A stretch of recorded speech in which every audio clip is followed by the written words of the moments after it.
grateful you stayed with us. It's now a focus on the Corruption Perception Index, ALA, the Ghana Integrity Initiative, an arm of Transparency International.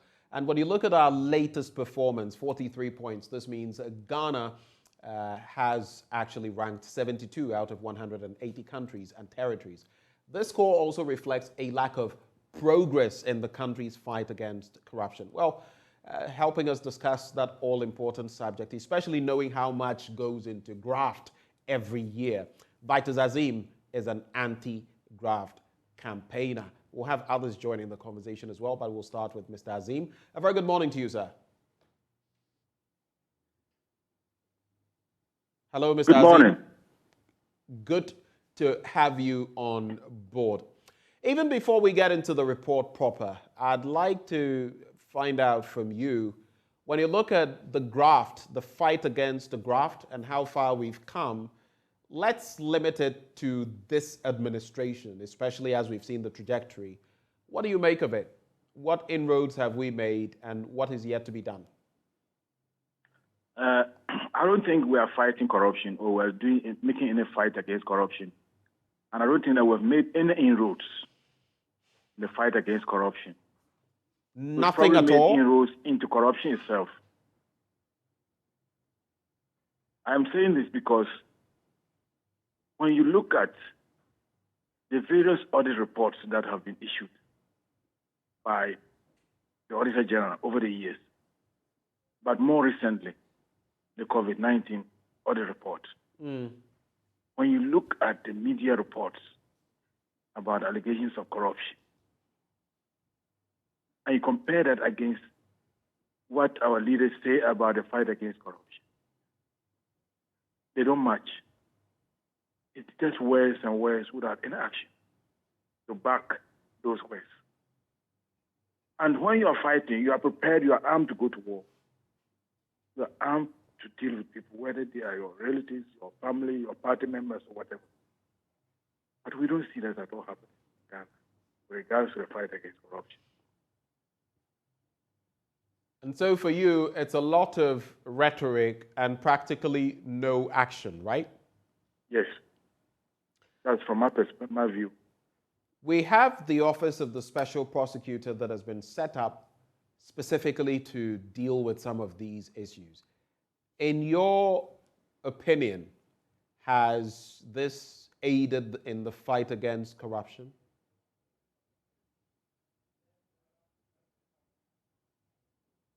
Hello? Mr. Azim, that was for you. Yes, he said I didn't get it towards the end.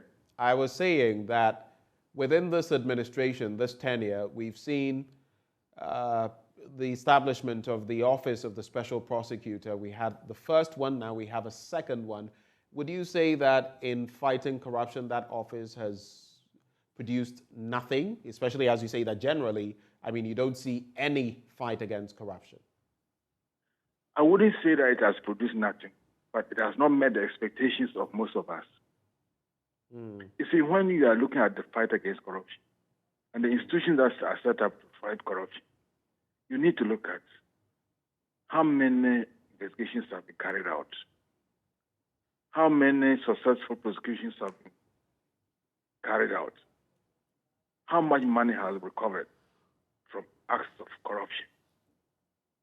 And when you want to sit down and write a list for the Office of Special Prosecutor, I wouldn't say up to 5 over the last, since its inception. Or let's just say you will see up to 10 in 5 years. And so when you look at it that way, you wonder whether the cost of setting up the office is worth it. Because it is like just another of the various institutions that we set up, just probably to meet donor pressures or to meet citizens' expected demands, or just to claim political capital. But we don't resource them to do their work. And that is not different from what is happening to the Office of Special Prosecutor. Thanks for those initial comments. Let me bring in Professor Bafo Ajimanduya, CEO of the John Ejekum Kufuor Foundation. Prof, a very good morning to you. Thank you for joining the conversation. Pleasure. When you look at corruption in Ghana today, what do you see? Well, what do I see? What I see is what I saw in the 90s when I started working in civil society. 98 when the CDD was co-founded. We've been talking about corruption since then. I will continue to talk about it. So if you ask me, what do I see? All I can say is that nothing new, nothing at all new. You see, lately there have been all kinds of issues from the Auditor General's report. And lately we have the report of the Ghana National Integrity, the Integrity Report. Of course, every other year we get reports from Afrobarometer. And all these expose the extent of corruption in our society. You see, there are three key things here to really succeed in fighting corruption, if I'm not jumping the issue now. Laws. And if you ask me, do we have the laws? Yes. Since President Kufuor's time, when the Public Finance Management Act was passed, and all kinds of laws were passed. Then we talk about institutions. In those years, we were all keen on building institutions. The institutions are weak, so we need to create and build. We created and built. My good friend Vitus just said that we create institutions and we don't put resources behind it. He is right, but that's not even the issue. Because what you have been missing in all these discussions over the years is the human factor, which is the third and most important aspect of fighting corruption, the human factor. When I talk of the human factor, I'm basically referring to what we all know and call the character of individuals, the character of people we appoint and we elect to lead us as a country. Nobody ever bothers to examine the character of individuals we put in place. Those who appoint people are keen to appoint those who supported their campaign to win power. So we don't look at whether people are qualified, whether they have background that will not recommend them for certain positions. We don't do that. And adding to that, the human factor is something also that we don't discuss. Morality. I can tell you, as a country, we have what you may call we have forgotten to what you may call moral bankruptcy. Moral bankruptcy. Look, you're saying we've got to the point as a country of moral bankruptcy. That's where we find ourselves. We have become bankrupt morally. We are bankrupt. Because, my good friend, if you look at all the incidents of corruption over the years, and then look at the attitude of Ghanaians towards the issue of corruption, you look at how, whether or not, I should say, whether or not you are even able to enforce the law. Because when you have the laws and you have the institutions, what will make those two things work will be the ability to enforce the laws and the ability of human beings who are operating these institutions to do what is expected of them. And we are lacking in both.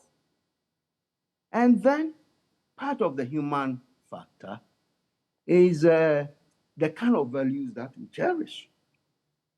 What values do we cherish? And you know, I was talking to somebody recently and we're trying to figure out, I don't know. It seems to me that as a people, we cherish money, wealth, and fame. And we don't care how people make money. If we did, there are so many people in this country who enter politics in a matter of a year Also, they build mansions. People know it. Nobody talks about it. We don't question how people make their money. We only glorify those who have the money. It's part of the moral bankruptcy thing I'm talking about. And don't bring in the churches. They are leading in this part. Just the other day, I read that there's someone who wanted to be president of Ghana. He said he runs a church. And now he's saying, well, I've divorced my wife, and now my church, the Bible permits me to marry my church members who are married for. And there's a person who most likely will come back next time to say, I want to be president. And he will have followers. And that's an interesting allusion. Of course, we are not going to mention this person's name, though we all know the person. But then it means when you speak about moral bankruptcy, and then you tie that into, well, from the moral fabric of our society and the very people we are putting into office, it means there's a disconnect.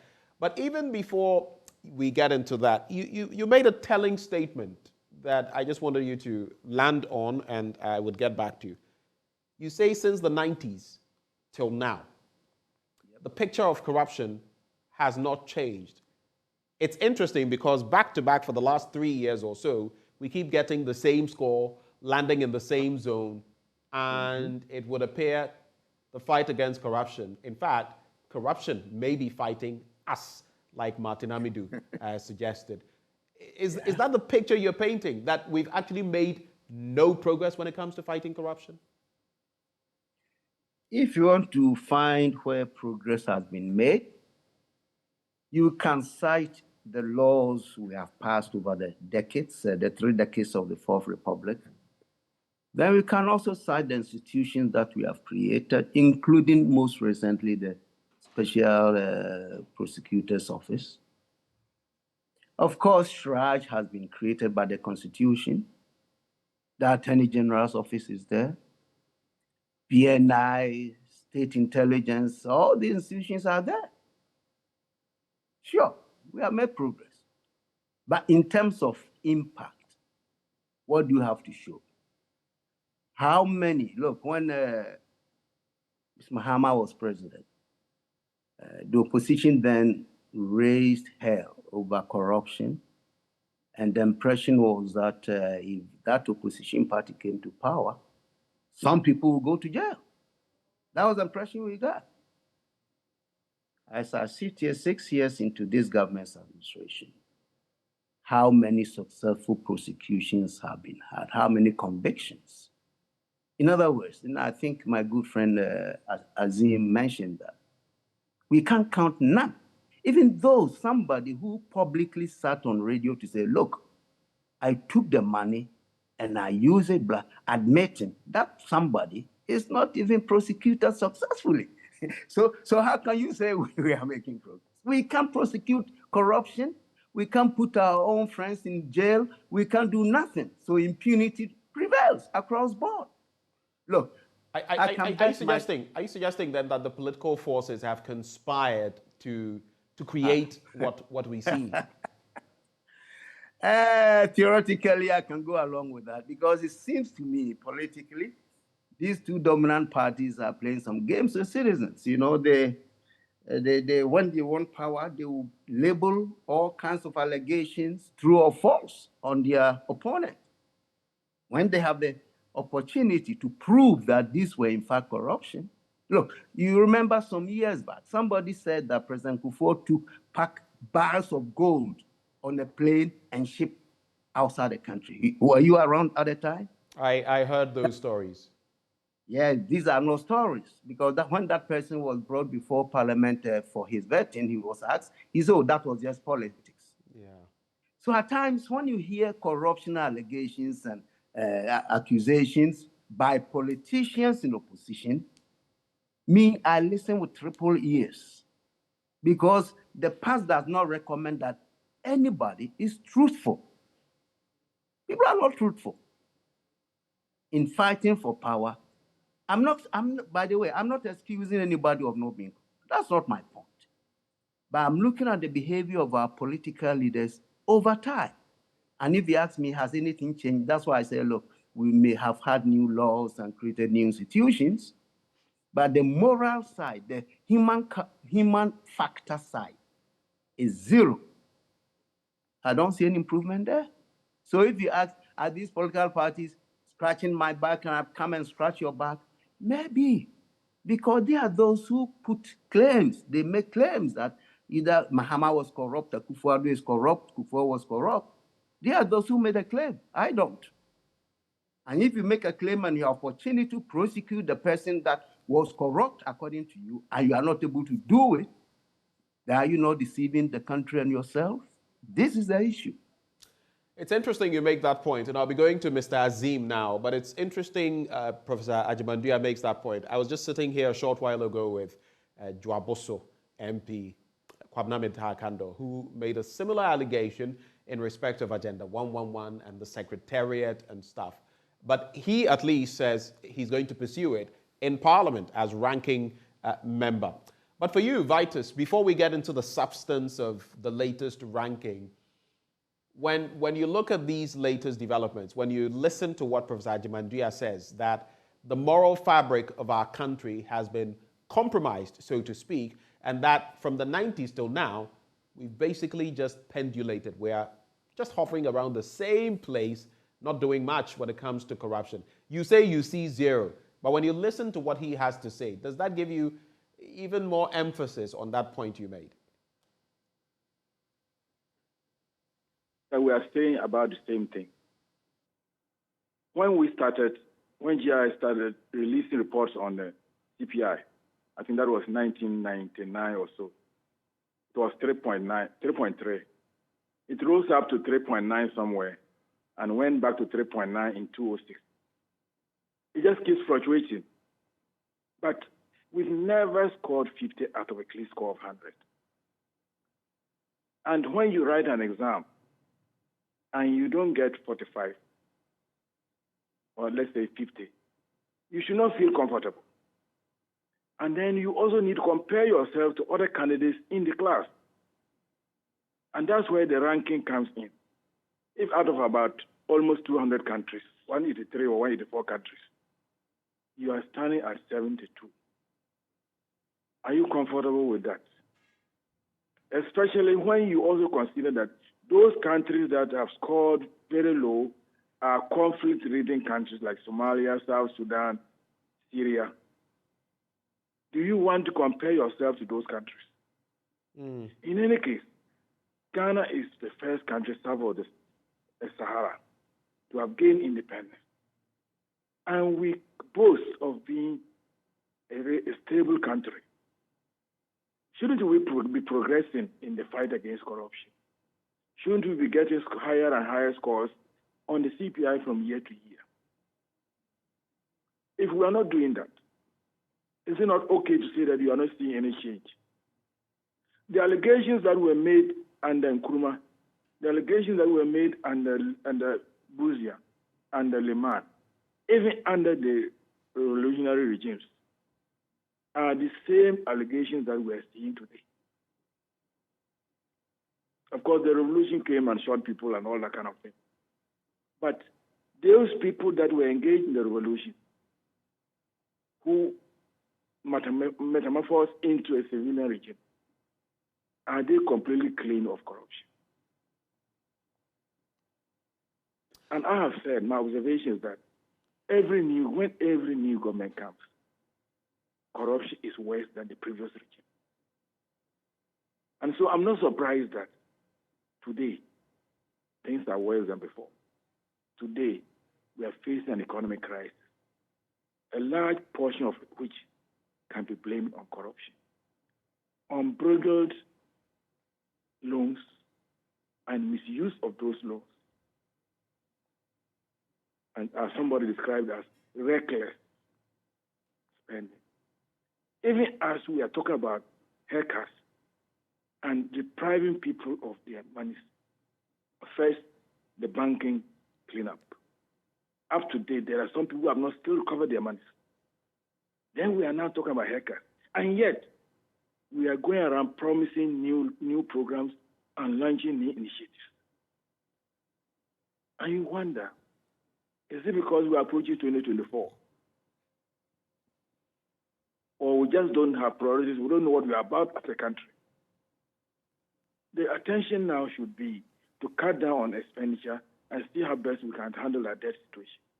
And that's an interesting point you make, because even in this situation, we're still, if you look at our budget, we're still overshooting in terms of expenditure by over 60 billion Ghana cedis. And where we'll get that money from, time will tell. But let's get into the report. Placing 72nd, scoring 43 puts us in some not too comfortable company. We're rubbing shoulders with the likes of Benin and South Africa. But I would like to highlight what Transparency International's Delia Ferreira Rubio, chair of Transparency International, says for this year's theme, which focuses on corruption, conflict, and security. She says, quote, "Corruption has made our world a more dangerous place. As governments have collectively failed to make progress against it, they fuel the current rise in violence and conflict and endanger people everywhere. The only way out is for states to do the hard work, rooting out corruption at all levels to ensure governments work for all people, not just an elite few." From Ghana to Ukraine, and I've followed stories about Ukraine and even their own drive in combating Russia, the aggressor, and how some corruption has come to bear there. We know in Ghana we bleed some 4 to 6 billion. At a point in time, the finance minister said we lost 4 billion every year to corruption.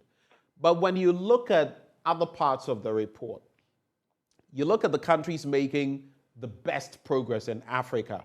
Look at the gap. Seychelles scored 70. Cabo Verde, or Cape Verde, scored 60. Botswana, 60. Rwanda, 51. And again, we keep talking about the Rwandan principle. Burundi, 17. On the other end, you have Burundi scoring 17, Equatorial Guinea scoring 17, South Sudan scoring 13, Somalia scoring 12. You look at both sides of it, but come back to where we find ourselves. You would see significant improvement for some countries: Angola, the Ivory Coast, Ethiopia, Kenya, Senegal, Seychelles, and Tanzania. Unfortunately, in Ghana, we seem to have plateaued. Over the last 3 years, we've pumped money supposedly in fighting corruption, the Office of the Special Prosecutor, among others, with nothing to show. Why do you think that is, Mr. Azim? You see, I think one of the reasons is that I think that our political system is one of the reasons. When you give all powers to the president, one person, to appoint virtually everybody that matters in this country, it used to be ministers and maybe heads of institutions. But it has trickled down to other management staff, including PROs to various institutions. And also appointing unnecessary people in the presidency. Everybody feels obligated to the president, and by implication, his ruling party. And so you tend to do what you think they want. They may not even directly do things in a certain way, but because you perceive that this is the best way to do it, to please them, you may do it that way. The other aspect of it is that you do things because you know that the president, who is your brother or father or whatever, will not do anything to you. And the smart ones, when they steal some money, they go and give some to the party or to the appointing authorities. And so nothing happens to them. So part of the problem is we don't have a leadership that is committed to the fight against corruption. But the other panelists also talked about the morality. When you see people that are really not Ghanaians, Africans, ready to take somebody to kill the person because of money, then you can imagine that the country is really in a serious mess. And some of these people are able to get off the hook. So lack of enforcement of the laws lack of sanctions against people that have been found to have engaged in corruption, lack of serious investigations and possible prosecutions. No recovery of stolen monies and all that. You see, the whole thing is that our leadership is not giving us the right leadership in the fight against corruption. And I believe that is the main problem. And why is it like that? Because some of the leaders are also implicated in some of these corrupt deals as well. And when you are implicated, either directly or indirectly, you cannot take action when allegations are put on your table for you to take action on. I'll come to you, Professor Ajimandria, on the same point. With so much that we claim to have done in the fight against corruption, we even heard our president speak of implementing the ANAS principle. And now it would appear from some of the rhetoric we've heard that we're running away from that. When you look at the investments in the office of the special prosecutor, among others, and you look at the results we're getting, why do you think we are here and not making any progress in terms of not just corruption perception? Because if you recall, last year, the Ghana Statistical Service, in consonance with other institutions, UN agencies, among others, had a corruption reality index, so to speak. And that also showed even worse rot going on. What is your thinking on this? Let me go quickly back to your earlier question to my good friend Azim. When you cited from the report of the GII and placing Ghana and citing those countries. Interestingly, from that report, you notice that the countries in Africa at the bottom, that's the sub-Saharan African countries, at the bottom of the index are all conflict-ridden countries. Conflict-ridden countries. And then those countries you mentioned on top, like Seychelles and Cape Verde and Botswana and Rwanda, are relatively peaceful countries. You see, you have to learn something from there. Then you think of Ghana. We are not conflict-ridden, by the grace of God, I should say. We are commended for being perhaps the most peaceful country in the sub-region. We are not engaged in any war. So why is it that we are not improving in the fight against corruption, whereas those who are peaceful are on top of the index? That's very interesting.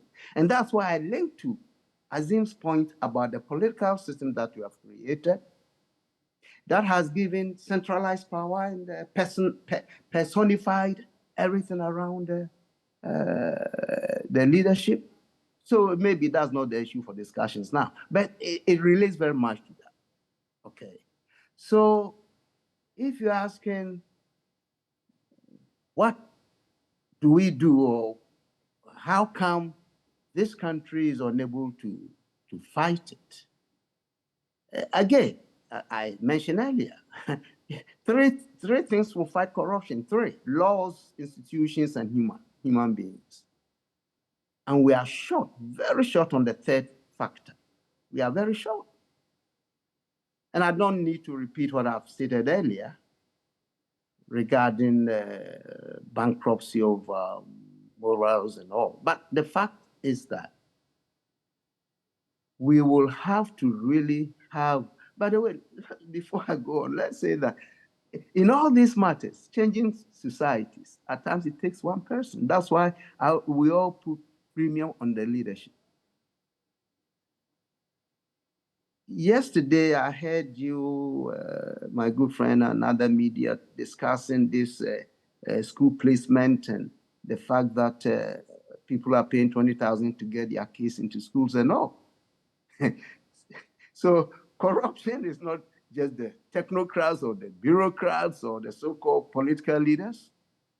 It is endemic in the society that we have created. And that creation comes from the system that we have created and how we have created systems that make it possible for people to take advantage, you see.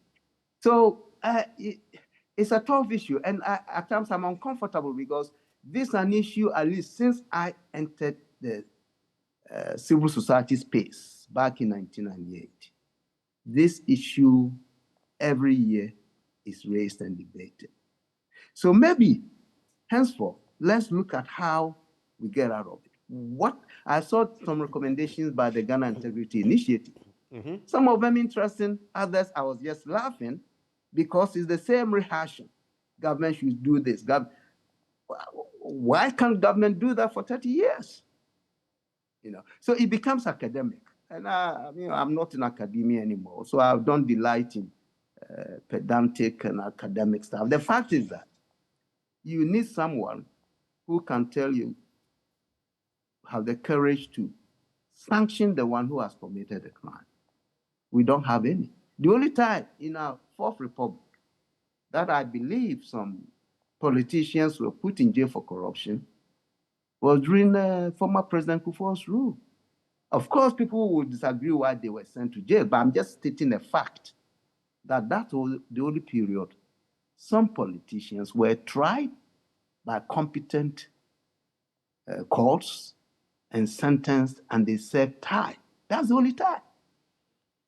I also recall, I just forget his name under Muhammad, that gentleman. His name just escapes me. Paleo, not Abedi Paleo, but a name like that. Yes, I remember. Pele. You're right. Yes, thanks for raising that. So yes, that's also very true, you see. But if you look at the cacophony over corruption allegations, everybody cries corruption when they are in opposition. Everybody. Cry corruption when they are in opposition. And it's there. I'm not belittling the fact that we are corrupt people. Headmasters are corrupt, as we find with these school admissions. You can go on and on and on. Go to the hospitals. The DVLA, we came out with a report on them, though it goes back to around 2019. I mean, all our state institutions and all of that, from the police service, and you can't say all of them, but it's in there. But gentlemen, to wrap the conversation, I'll give you a minute each. There's an interesting thought as well, because when you look at the latest ranking, in sub-Saharan Africa, Ghana places 8th, even with our woeful performance. I mean, you look at Denmark, that topped the chart this year. Let me just see, they scored, 90? You look at New Zealand, among others, Finland, scoring in the 70s, among others, and we are scoring 43. It tells you we have a long way to go. But we're not doing that badly in sub-Saharan Africa. How do we find middle ground? In a minute each. I'll stay with you, Prof, for your final thoughts, and then go to Mr. Azim. How do you find a middle ground? First, we need an effective leadership, a leader who is committed, not just by words, but committed. But you see, are you saying we don't have Ghana, that? If we did, I'm sure we wouldn't be making this conversation today. The commitment is normally oral. They say it, rhetoric. But the commitment is shown more in the results. If somebody is corrupt, you have the laws, you apply the laws, and the law finds the person corrupt and jails the person. That shows the level of commitment. We don't get that in this country. And I'm afraid that is really, besides the fact of really seeking to change our system, the political system is corrupt. The political system itself is corrupt, is breeding corruption. Election, don't you hear, my good friend? People go and pay delegates to be selected to run for parliament in both political parties. The corruption is, look, that's what I'm saying. At times I feel like wasting time even talking about this because, look, everybody knows. Corruption is go to parliament. At times some laws are passed, bills are passed after parliamentarians have been paid. And I'm saying this publicly. They can challenge me on that. They take it. And then you stand and say, you are corrupt. They are politicians, look. There's so much dishonesty in this country. It's sad. Thank you. Thank you, too, for being this open and this patriotic, speaking truth as it is. Professor Bafwa Jemendua is CEO of the John Ejikum Kufuor Foundation. Thank you so much, sir, for your time. And we also have Vitus Azim, an anti-graft campaigner. Over to you for your final words, Mr. Azim. We have the laws, but there are some of the laws are weakness. Look at the asset declaration law. Up to date, it hasn't got regulations because Parliament does not want to include verification and public disclosure. In some countries, it's called an asset disclosure regime. How do you just write a list of things or leave a blank sheet of paper, put it in an envelope and drop it with the Auditor General? You need to publicly disclose, and the Auditor General needs to be able to verify that you actually have those assets. That is a weakness in the law. Look at how long it took to pass the Right to Information Bill. Today, we have a Public Officers Code of Conduct bill pending in Parliament up to 5 years now. It's not being passed. So even though we have the laws, our parliamentarians are not willing to provide adequate, to strengthen those laws. That's number one. Then number two goes to the executive and the anti-corruption agencies enforcing the laws. You mentioned there's corruption in the police, in this place, in this place. But who is the final authority to act on those acts of corruption? It is the leadership, the executive, the president and his ministers and his institutions. And if the president does not have that commitment to deal with it, it continues to be with us and it is worsening. So we need a committed leadership, as Prof has said. And that commitment is lacking as of today. We need to go back and look at that. But of course, as citizens too, we need to play our role. If people didn't go to offer bribes to the education, those doing work on the computerized placement system, they wouldn't take those monies. They would have been compelled to sit down and do the right thing. But people are going to offer them bribes, monies, for favors. If you are arrested by the police and you don't go there, you say, well, I've done the wrong thing, I'm ready to be taken to court. The police cannot take money from you. So we, the citizens, too, have a role to play, to resist corruption, to be willing to go by the law. We are not doing that. Until we're able to do that. And not only condemn, but also to report acts of corruption that we have encountered or seen. Then, as a country, we are still not succeeding in the struggle against corruption. Thank you. Thank you too. Mr. Vitus Azim is an anti-graft campaigner. And I think based on what these two gentlemen have shared with us, we have a fair idea of where we find ourselves when it comes to graft and the fight against it. And maybe no wonder or little wonder we're making very little progress, if any at all, on the CPI, the Corruption Perception Index. But moving on from there, we've got AM Business, courtesy of EcoBank, the Pan-African Bank. In today's edition, some aggrieved customers of defunct First Fund have threatened to take legal action against the Board of Directors and the Securities and Exchange Commission for their locked up funds. Here's what they had to share.